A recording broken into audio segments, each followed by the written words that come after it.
Hello po mga friendship, welcome po sa aming vlog. Today's video ay gagawa po ako ng bread and cheese roll. Ito po yung aking gagamitin.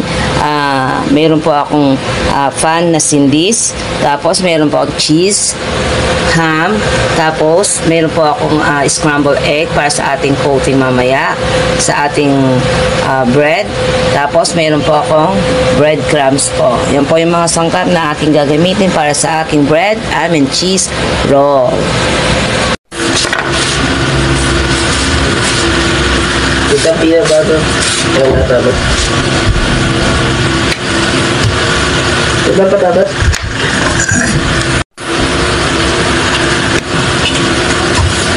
Ito po yung ating mga tinapay, mga friendship. Tagalin mo muna natin yung gilid-gilid po ng pan.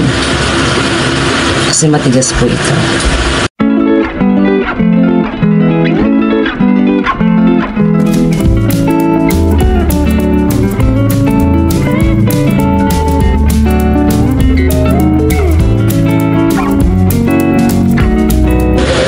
Gagawa po kayo ng ganito mga friends, dapat yung pan po ninyo ay sindis kasi po yung sindis makapal at medyo malaki po. Yan, dapat po pitpitin po natin ng mabuti yung ating tinapay para hindi po bumuka kapag nirito po natin ito.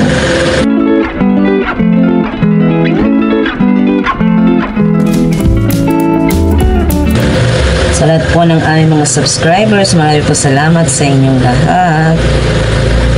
Sa mga bago po namin kaibigan sa aming YouTube channel, thank you very much.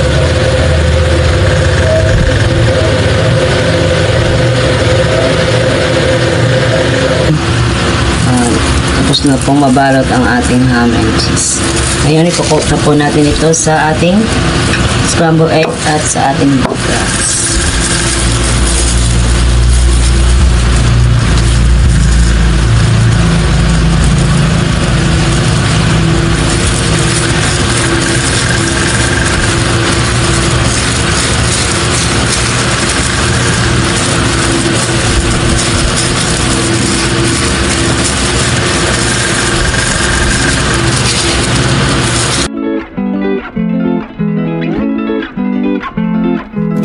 Tapos na pong makoat ang ating bread.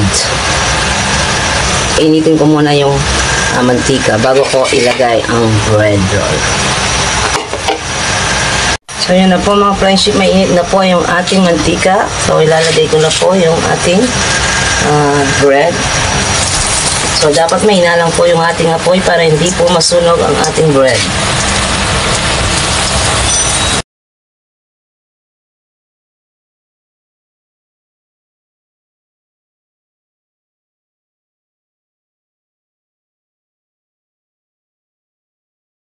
At ayan na po, maghintay lamang tayo ng konting minuto hanggang maging golden brown ang ating bread and cheese roll. Yan, napakasarap po niyan at pwede pang baunin ng mga bata sa school.